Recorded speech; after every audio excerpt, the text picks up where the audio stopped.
Hello, praise Jesus.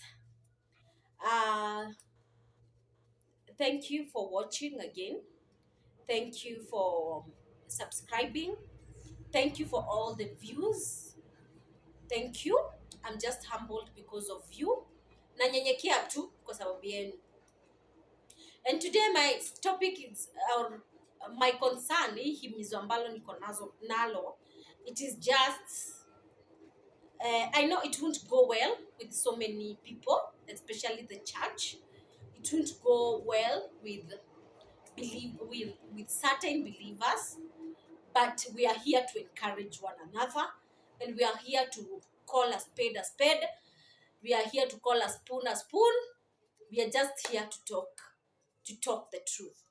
And this is something that I've observed. It's something that has happened to me on a personal level. It is something that has has crushed me one time, and it is something that I think I should talk about. And so many people have heard me talk about this. Those people who are close to me, there are people who have been hurt by the church, watu ambao wameumizwa sana na kanisa. And I know this won't go well. Won't go well with some people, won't go well with people who are close to me, or people who have made me go through whatever I'm going to say here in one way or another. But the word tells me that God has not given us a spirit of fear, but He has given us a spirit of being bold and not to be shaken. So allow me to talk about this. Allow me to talk about this, that in church there are kuna users. We have users. And let me just say this. Let me make it in general.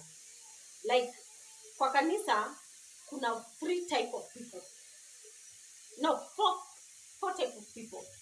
There are people who go to church just because hawakuwa na mahali pengine pa kuenda hiyo siku, and they have to go to church.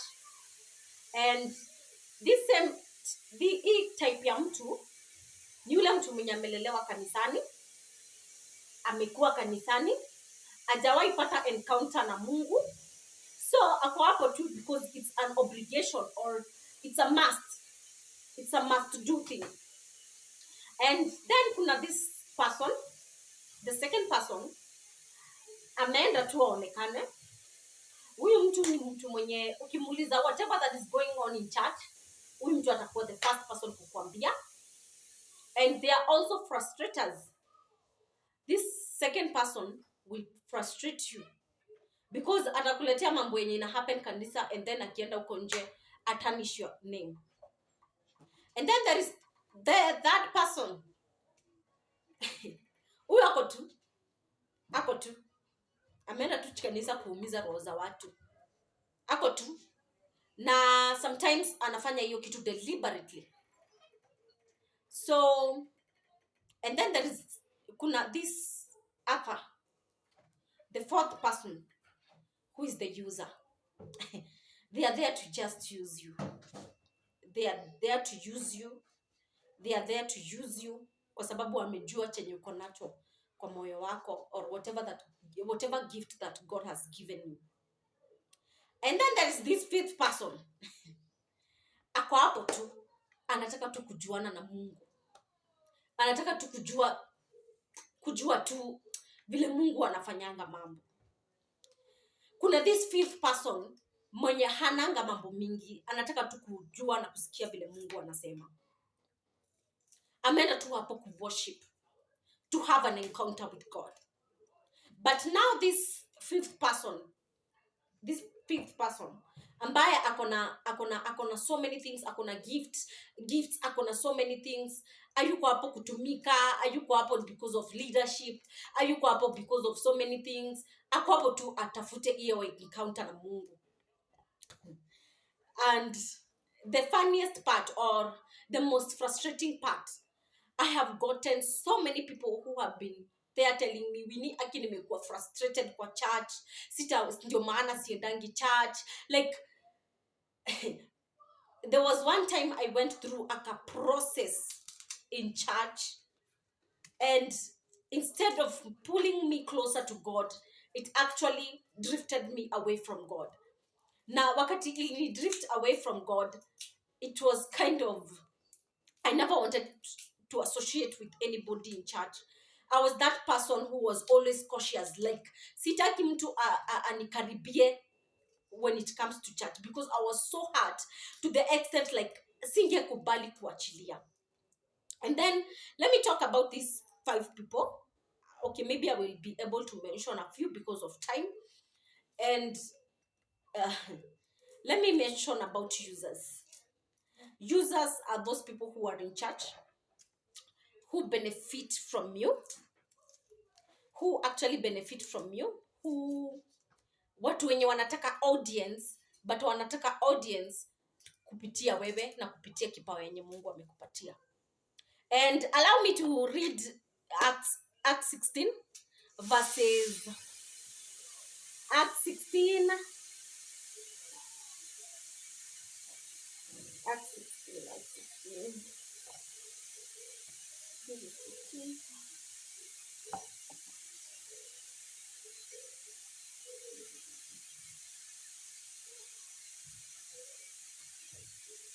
Acts 16:16. Once when we were going to the place of prayer, we were met by a female slave who had a spirit by which she predicted the future. She earned a great deal of money for her owners by fortune telling. She followed Paul and the rest of us, shouting, "These men are servants of the Most High God. Why are you telling the way? Who are telling the way to be saved?" She kept this up for many days. Finally, Paul became so annoyed that he turned around and said to the spirit, "In the name of Jesus Christ, I command you to come out of her." At that moment, the spirit left her. The spirit actually left her. When her owners realized that their hope of making money was gone, she seized Paul. They seized Paul and Silas and dragged them into the marketplace to face the authorities. When you have time, you can just go through Acts 16. And let me give a very personal story about what you have heard or what I've read there. There was one time I went to a certain church, and when I went to that church, I was let me use it like I was used. Let me use that word. I was used, and the point of using me is because maybe they felt like I have an audience that can follow me to that specific church. And they used me well.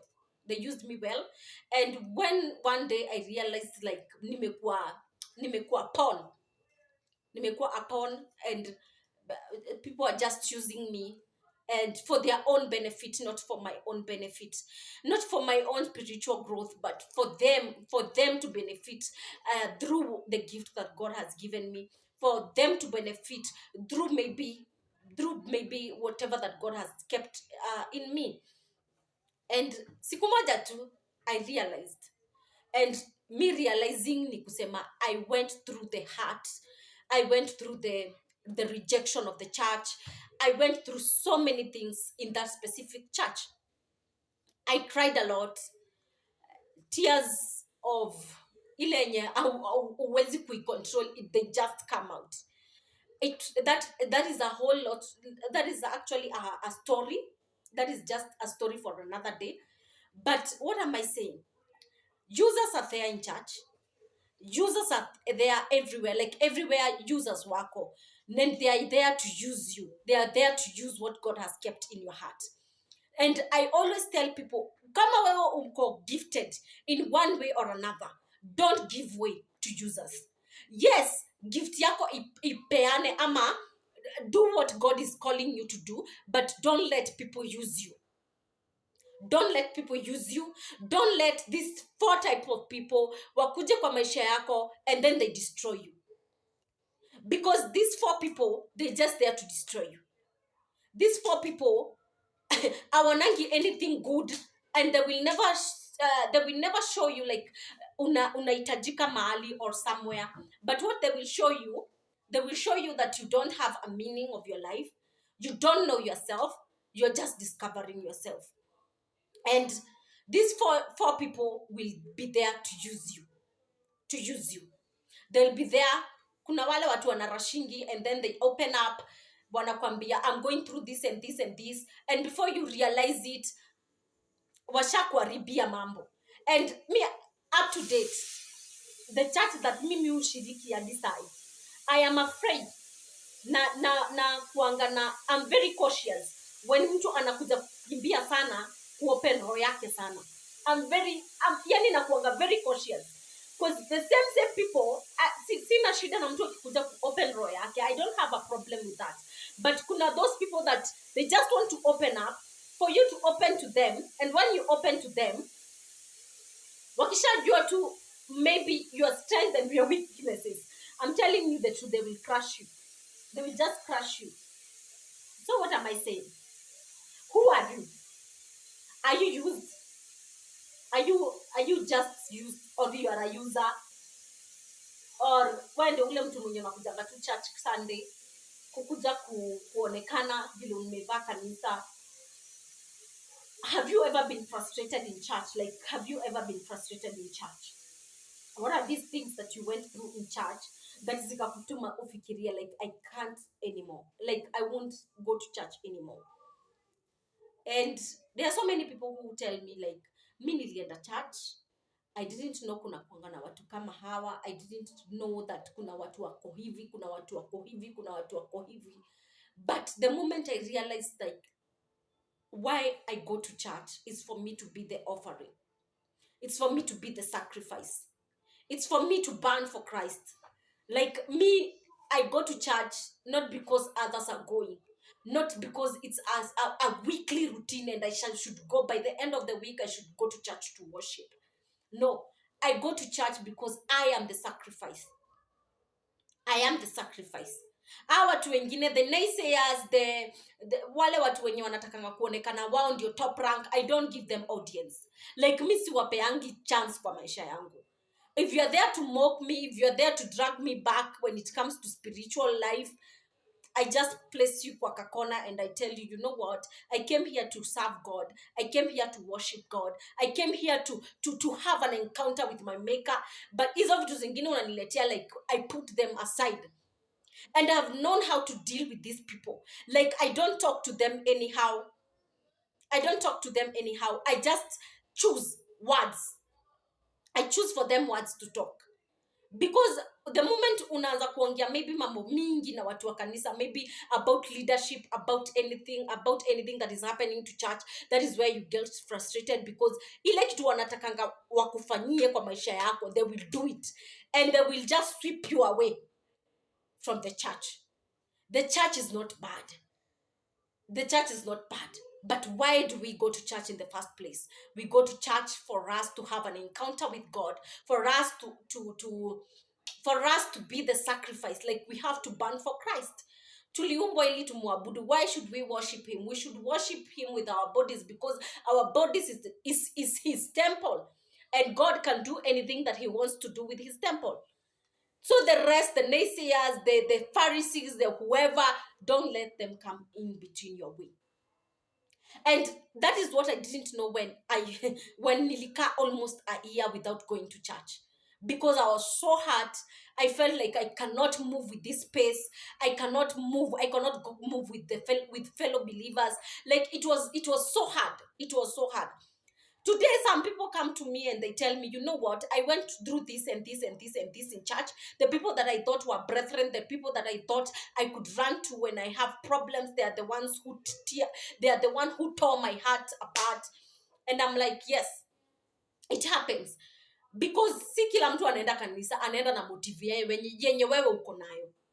Si kila mtu mwenye anakimbia kwa kanisa ako na motive inafanana. Others are leaders. The most frustrating part is that our watu wenye hata sometimes wana frustrating roho za watu, these people are leaders.